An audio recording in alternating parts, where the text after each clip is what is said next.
when the reaction is Mg plus Ag plus 0.0001 mole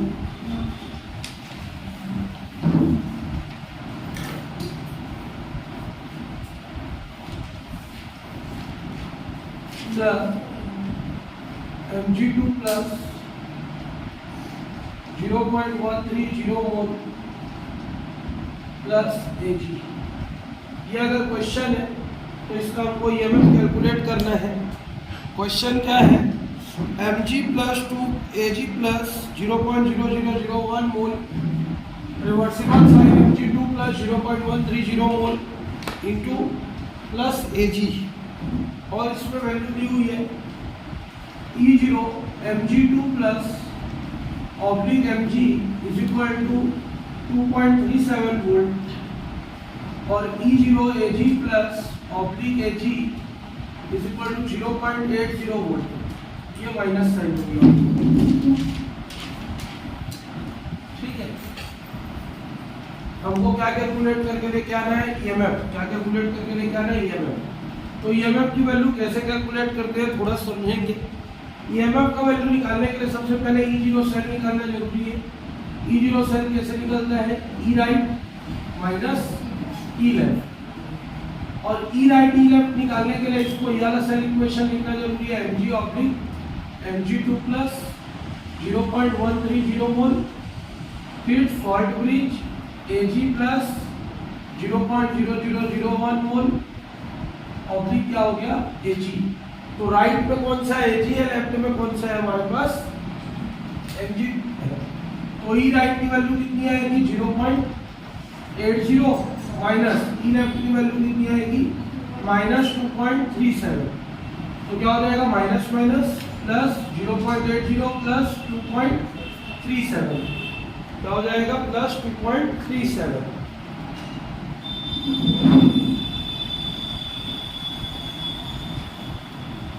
अब इसके आगे क्या करेंगे? EMF निकालना है। तो EMF इज इक्वल टू क्या होता है? E0 सेल माइनस 0.0591 अपॉन कितना इलेक्ट्रॉन का ट्रांसफर हो रहा है? 2 इलेक्ट्रॉन का ट्रांसफर हो रहा है। तो क्या लिखेंगे?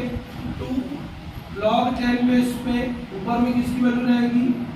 Mg2 प्लस की, नीचे में किसकी वैल्यू रहेगी? Ag प्लस की, और Ag प्लस का क्या करना पड़ेगा? स्क्वायर, क्योंकि यहाँ 2 दिया है, यहाँ 2 दिया है तो बैलेंस है, लेकिन यहाँ 2 दिया और यहाँ 1 दिया तो स्क्वायर लगा के क्या करेंगे? उसको बैलेंस करेंगे। क्लियर? वैल्यू पुट अप करो। 3.17 माइनस 0.0591 अपॉन 2 log 10 बेस पे Mg2 प्लस की वैल्यू कितनी है?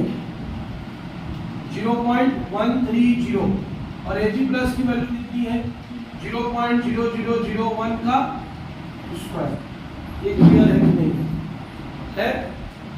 अगला step 3.17 minus 0.0591 upon 2 log 10 base पे कैसे लिखेगा? 0.130 अपॉन 0.0001 0.0001। क्लियर है? पॉइंट हटेगा, क्या लगेगा? 1। पॉइंट के बाद 1 2 3 डिजिट, 1 2 3 डिजिट। पॉइंट हटेगा, क्या लगेगा? 1 1 2 3 4 1 2 3 4। पॉइंट हटेगा, 1 लग रखा है। 1 2 3 4 1 2 3 4 1 2 3 1 2 3। कैंसिल हो गया, क्या बचा हमारे? 3.17 माइनस 0.0591 अपॉन 2 log 10 बेस पे मल्टीप्लाई करो 130 यहाँ तक 1 2 3 4 5 1 2 3 4 5। क्लियर है कि नहीं है? यहाँ पर कितना डिजिट है टोटल? 1 2 3 4 5 6 7 8। कितना डिजिट है? 8 डिजिट है। 8 डिजिट है तो अपन जब लॉग निकालते हैं तो एक माइनस करके लिख देते हैं। तो कितना लिखेंगे? 7 पॉइंट। ये मैं पढ़ा चुका हूँ। टोटल नंबर ऑफ डिजिट्स को काउंट करते हैं, जितना डिजिट रहता है उसमें एक कम करके पॉइंट लगाते हैं। तो टोटल 8 डिजिट है, 8 में एक कम करेंगे तो कितना आएगा? 7। अब हमको क्या देखना है? लॉगरिथम टेबल में 13 का 0। क्या देखना है? 13 का 0। लॉगरिथम टेबल अब जब बुक रहेगा तुम लोगों के पास तब यूज करना। अभी मैं डायरेक्ट वैल्यू तुम लोगों को बता देता हूँ, नोट करो। 13 का 0 1139। यहाँ पे कहीं पे लिख लो 13 का 0 लॉग में कितना होता है 1139। तो ये हो गया 1139। अब इसको क्या करेंगे अपन दोनों को मल्टीप्लाई करेंगे 3.17 माइनस मल्टीप्लाई करेंगे 0.0591 का 7.1139 से। चलो मल्टीप्लाई करके दो करो, ग्राफ में करो, पेंसिल तो सबके पास है, फेयर में करो मल्टीप्लाई।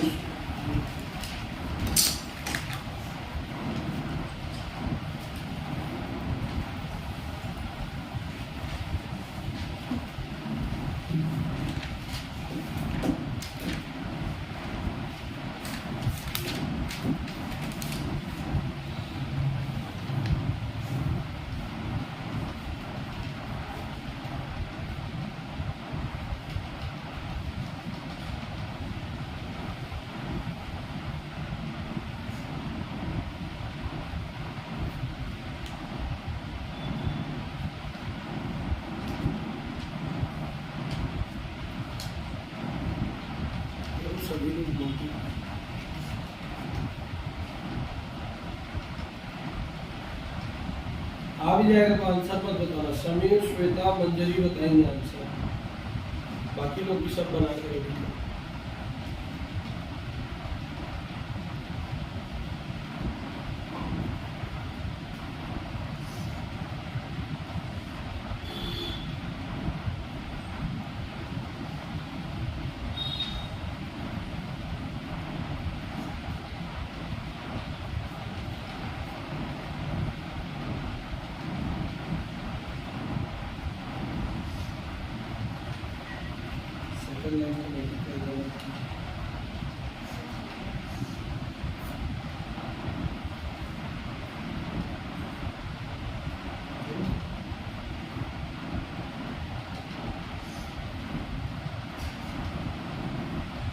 पॉज किया है पूरी,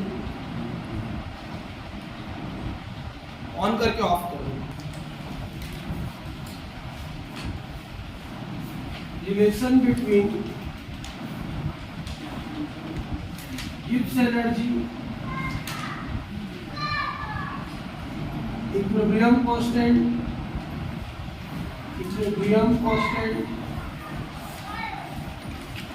and cell potential,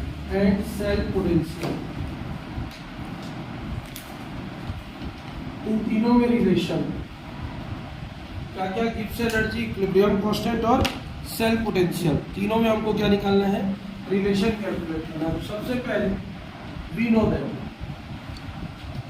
what we know that, EMF is equal to E0 cell minus 0.05 का 1/n log 10 बेस पे क्या होगा? m n plus upon m n plus, पहला पैटर्न यही होता है। If EMF is equal to 0, इसको 0 ले लेते हैं। EMF मतलब सर्किट में करंट फ्लो नहीं हो रहा है, EMF की वैल्यू 0, यहाँ 0 पुट करेंगे तो 0 इज इक्वल टू क्या हो जाएगा? E0 cell minus 0.0591/n log 10 base पे क्या हो? mn plus 1 mn plus 2, minus वाला घर चला जाएगा, क्या हो जाएगा? 0.0591/n log 10 बेस पे mn plus 1 mn plus equal कितना आ गया? E0 से क्या आ गया? E0 से। क्लियर है? यहाँ पर अगला स्टेप, एक रिएक्शन लेते हैं, रिएक्शन को समझना। M1 n प्लस इलेक्ट्रॉन को दे देता है, कितना इलेक्ट्रॉन को दे देता है? n electron. और M2 क्या कर देता है? n इलेक्ट्रॉन को गेन कर देता है। यही होगा ना रिएक्शन, n इलेक्ट्रॉन कैंसिल हो जाएगा, तो M1 plus M2n plus reversible M1n plus plus क्या हो जाएगा? ये रेडॉक्स रिएक्शन बनेगा। रेडॉक्स रिएक्शन बनेगा तो हम कैसे लिख सकते हैं इसमें? K इज इक्वल टू क्या लिखेंगे? प्रोडक्ट प्रोडक्ट अपॉन रिएक्टेंट, क्या करेंगे प्रोडक्ट अपॉन रिएक्टेंट। और जब मैं स्टार्टिंग पढ़ा रहा था नॉनस्ट इक्वेशन तो मैंने बताया था कि दोनों की वैल्यू को कितना मोल ले लेते हैं, 1 मोल ले लेते हैं। तो K की वैल्यू कितनी दिखेगी, M1N प्लस अपॉन M2। तो K की वैल्यू क्या हो गई, M1 अपॉन M2। तो यहाँ क्या लिख सकते हैं अपन, K राइट कर सकते हैं। K राइट करेंगे तो कैसे दिखाई देगा, 0.0591 अपॉन n log 10 बेस पे K इज इक्वल टू क्या आ गया E0 सेल। तो log 10 बेस पे K की वैल्यू कितनी आ गई, n E0 सेल अपॉन 0.0591। ये पहला रिलेशन हुआ K और किसके बीच में, E0 सेल। इक्विलिब्रियम कांस्टेंट और किसके बीच में, सेल पोटेंशियल। ये दोनों के बीच का पहला रिलेशन। log 10 के इक्वल क्या होता है, n E0 सेल अपॉन 0.0591। ठीक, अब सेकंड रिलेशन किसके बीच में निकालना है, Gibbs free energy. Gibbs free energy को किससे नोट करते हैं, G से। तो डेल G इक्वल टू कितना होता है, माइनस NFE0 सेल। कितना होता है, माइनस NFE0 सेल। दोनों नोट करो, पॉज करो, फिर इसको बताओ क्या है। देखो वर्क इज इक्वल टू क्या होता है, फोर्स इनटू डिस्प्लेसमेंट। ये अपन फिजिक्स के लेक्चर में, इलेक्ट्रिसिटी के वर्क में क्या होगा, वर्क इज इक्वल टू क्या होता है, वर्क इज इक्वल टू होता है पोटेंशियल इनटू चार्ज। कैसे पता चला, potential is equal to work upon charge पढ़ के आते हैं। पोटेंशियल इज इक्वल टू क्या पढ़ के आते हैं, work upon charge. So work is equal to क्या हो जाएगा, पोटेंशियल इनटू चार्ज, दोनों को मल्टीप्लाई हो जाएगा। वर्क को अपन किससे डिनोट कर रहे हैं, मान के चलते हैं डेल जी से। और डेल जी क्या लेंगे, नेगेटिव लेंगे। जी क्या है, फ्री एनर्जी। वर्क कब परफॉर्म करते हैं, जब हमारे पास एनर्जी होता है। और एनर्जी क्या होती जाएगी, जब वर्क होता जाएगा तो एनर्जी डिक्रीज होती जाएगी। तो डिक्रीज एनर्जी को किससे डिनोट करेंगे, माइनस से। तो minus del G is equal to potential. Potential मतलब हम क्या लेंगे, ईएमएफ इनटू चार्ज। क्या ले लेंगे, EMF into charge. Minus del G is equal to EMF को ले लेते हैं E0 सेल। क्या ले लेते हैं, E0 सेल, सेल का ईएमएफ। और कौन सा ईएमएफ, स्टैंडर्ड ईएमएफ। चार्ज को क्या लेंगे, फैराडे कांस्टेंट। कितना ढो, n। कितना ढो ले लेंगे, n ढो पूरे, क्योंकि एक फैराडे की वैल्यू कितनी होती है, 96,500 कूलम चार्ज होता है। तो अगर nf लेंगे तो n × 96,500 कूलम हो जाएगा। एक फैराड में इतना चार्ज है तो n फैराड में कितना रहेगा, इतना। हमको नहीं पता है कि कितना ढो फैराड है, इसलिए हम क्या लेंगे, nf। तो डेल जी इक्वल टू कितना होगा, minus del G equal to NFE0 cell. तो डेल जी इक्वल टू कितना आ गया, माइनस NFE0 सेल। ये 4-5 कैलकुलेशन है, नोट कर लीजिए।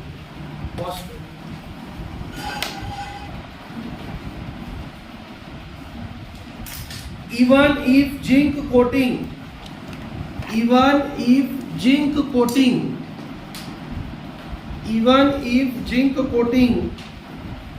on its surface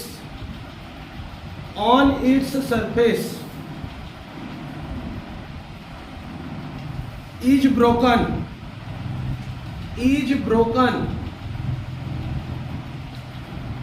but the same is not true,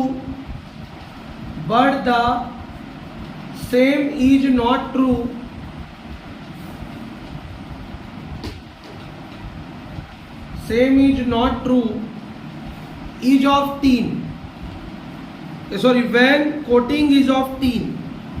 When coating is of tin,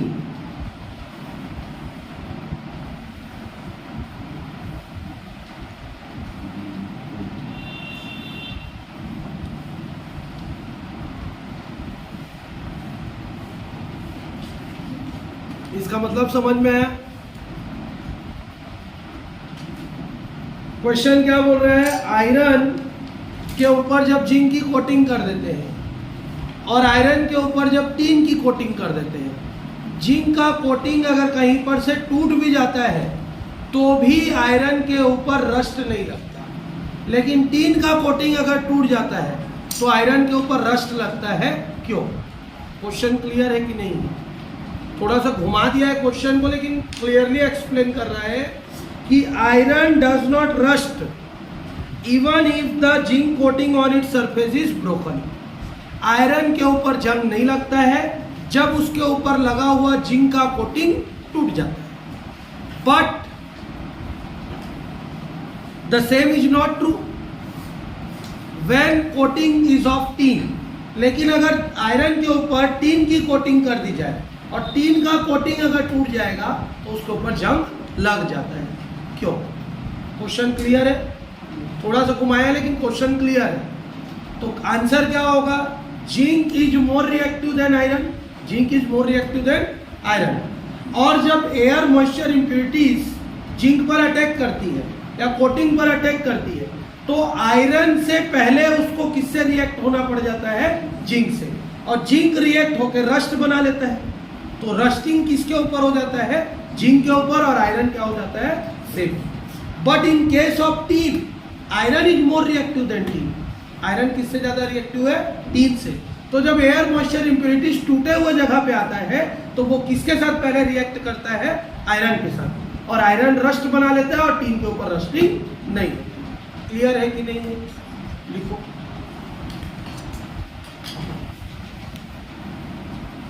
We know that standard reduction potential of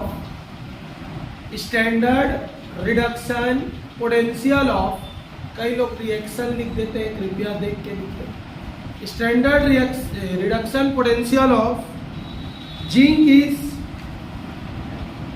-0.76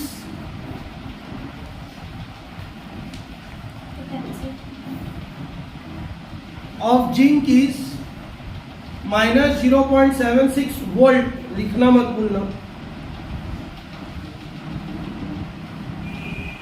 comma iron is -0.44 volt and teen is -0.14 volt. 0.14 volt. Full stop. The data shows that zinc is more reactive than iron. Zinc is more reactive than iron.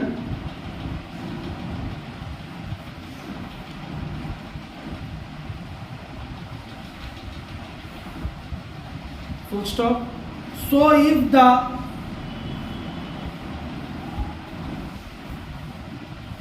crack appears,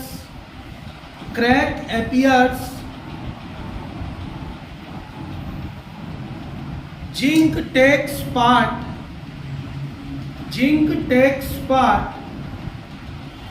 in reaction. Zinc takes part in reaction, not iron.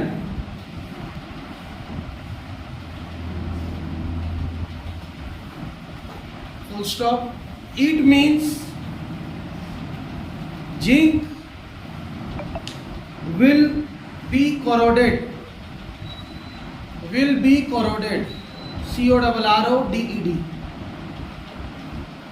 Paragraph change. But in case of iron and tin, iron is more reactive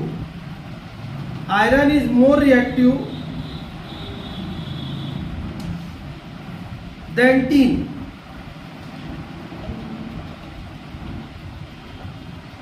Full stop. So if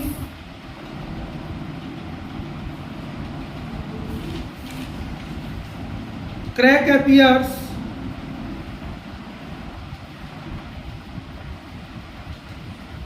iron takes part in reaction.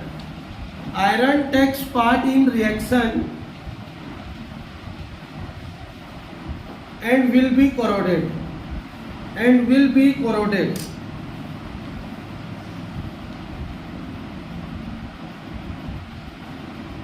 Full stop.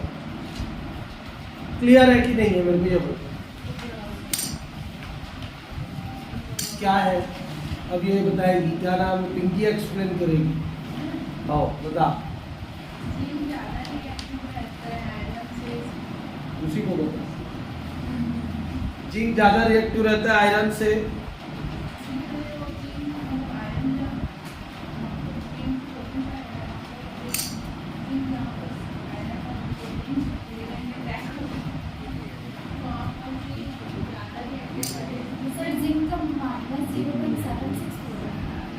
-0.76 है. 4 नहीं है. तू continue रख. Zinc ज्यादा reactive रहता है इसलिए zinc का कोरोजन होता है. आयरन ज्यादा रिएक्टिव रहता है इसलिए आयरन का कोरोजन होता है. और सिर्फ दो ही मेटल का यूज कर रहे हैं. जब जिंक आयरन यूज करेंगे तो zinc corrode, iron tin use करेंगे तो आयरन कोरोड. ठीक. नेक्स्ट क्वेश्चन लिखो. Rusting of iron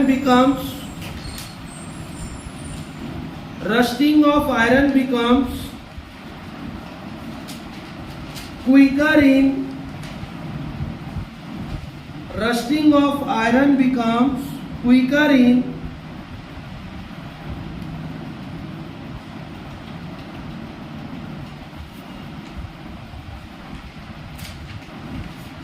saline medium. SALINE. saline medium.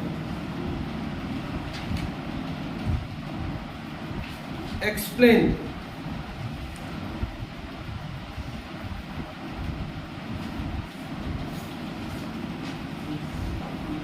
Question clear है कि नहीं है? आयरन की रस्टिंग सॉल्ट सॉल्यूशन में ज्यादा होती है. सेलिन मीडियम मतलब सॉल्ट सॉल्यूशन. लिख लो ब्रैकेट में.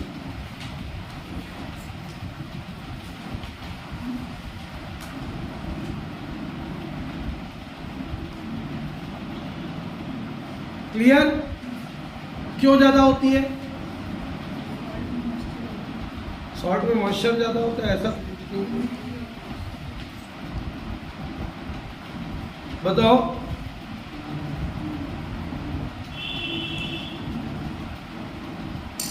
Salt is good electrolyte. Salt क्या होता है? गुड इलेक्ट्रोलाइट है. आसानी से इलेक्ट्रिक करंट उसमें से क्या हो जाता है? पास हो जाता है. और जब सॉल्ट में आसानी से इलेक्ट्रिक करंट पास होगा तो हमारा जो आयरन है उसमें क्या लगना शुरू हो जाएगा? रस्ट. कैसे रस्ट होगा? आयरन अपने आयंस में ब्रेक हो जाएगा इलेक्ट्रॉन को डोनेट कर करके. अब आयंस क्या है? आवारा हो जाएगा, नेस्केंट हो जाएगा, घूमने लगेगा. जब वो घूमने लगेगा तो आसानी से ऑक्सीजन को अपनी तरफ खींच लेगा, आसानी से वाटर को अपनी तरफ खींच लेगा और नया नया कंपाउंड बनाएगा. वो नया कंपाउंड ही क्या कहलाता है? रस्ट कहलाता है. तो लिखो अपनी कॉपी में. saline medium means presence of salt या presence of extra salt in water. Saline medium का मतलब है वाटर में सॉल्ट की मात्रा का ज्यादा हो जाना. सॉल्ट तो पहले भी प्रेजेंट रहता है लेकिन खारा हो जाना बोलने का मतलब है सॉल्ट की मात्रा बढ़ गई. Full stop. This means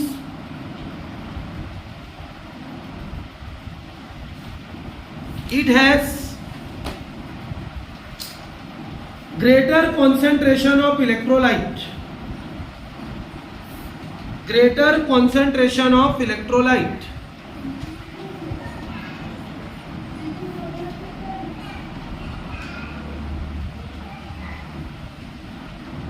Full stop.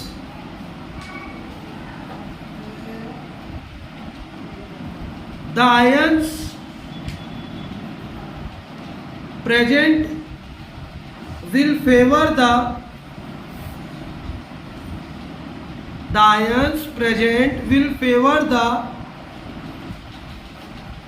air and moisture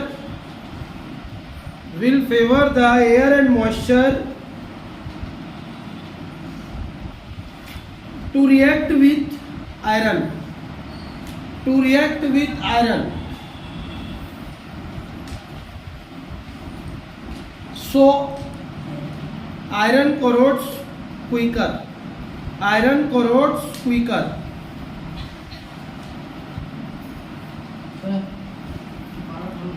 फिर से, so iron corrodes quicker. Clear?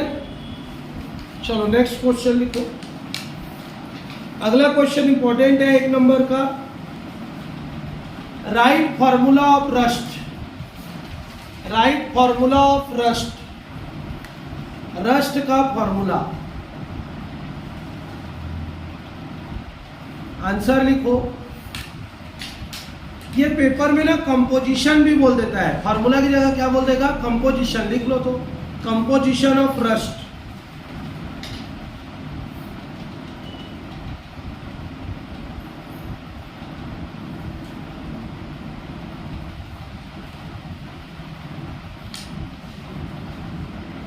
हो गया? क्या लिखेंगे? Fe2O3, आंसर है Fe2O3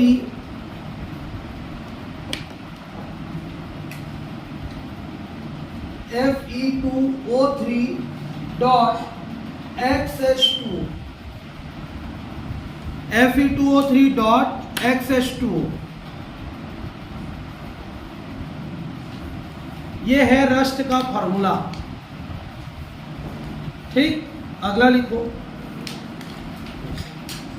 question. What are fuel cells? What are fuel sales?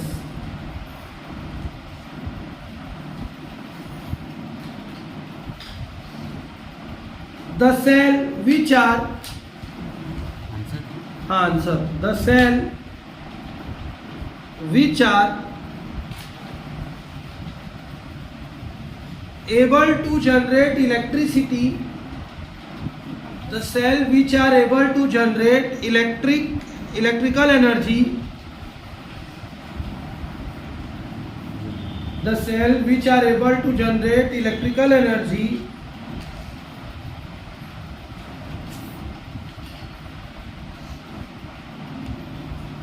by converting chemical energy,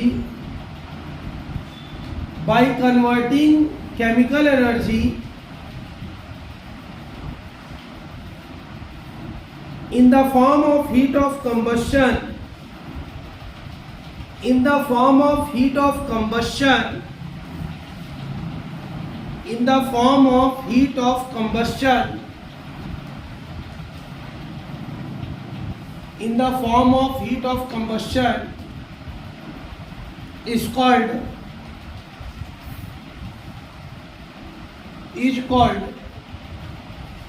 क्या? Fuel cells.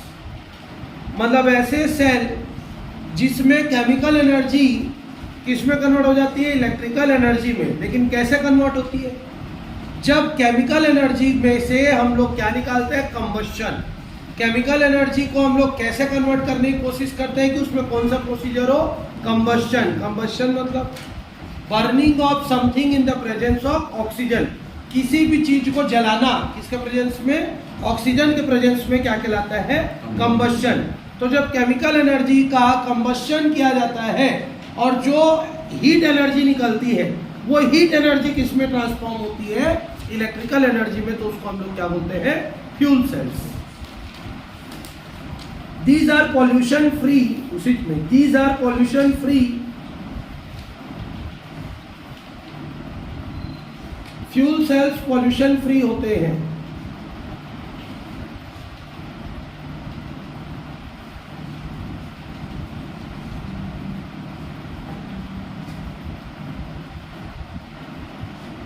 Next heading, ionic mobility. What is ionic mobility? What is ionic mobility?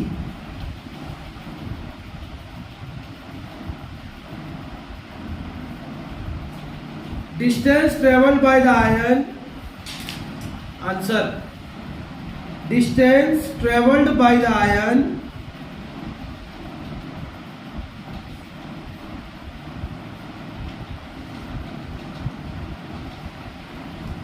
in centimeter per second,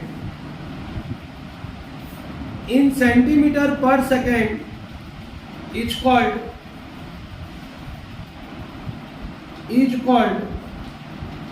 ionic mobility,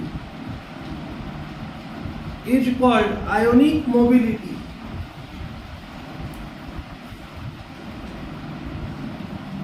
इसका meaning clear?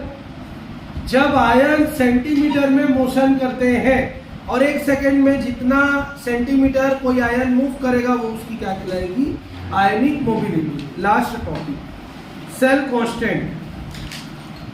ये सब paper में आ चुका है। What is cell constant?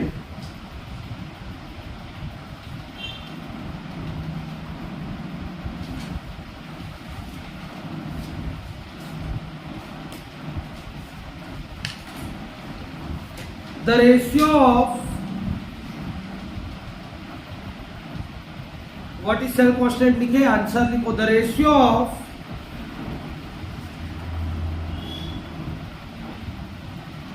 distance between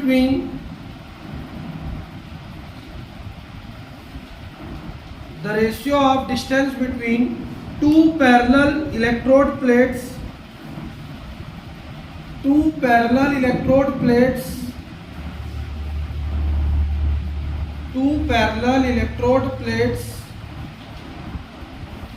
and area of electrode plates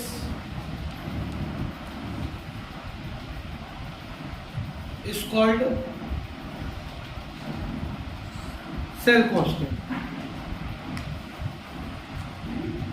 मतलब दो electrode plates के बीच की दूरी और दोनों के बीच का एरिया का रेशियो क्या कहलाता है? Cell constant. फॉर्मूला लिखो, cell constant is equal to length upon area. Cell constant is equal to length upon area.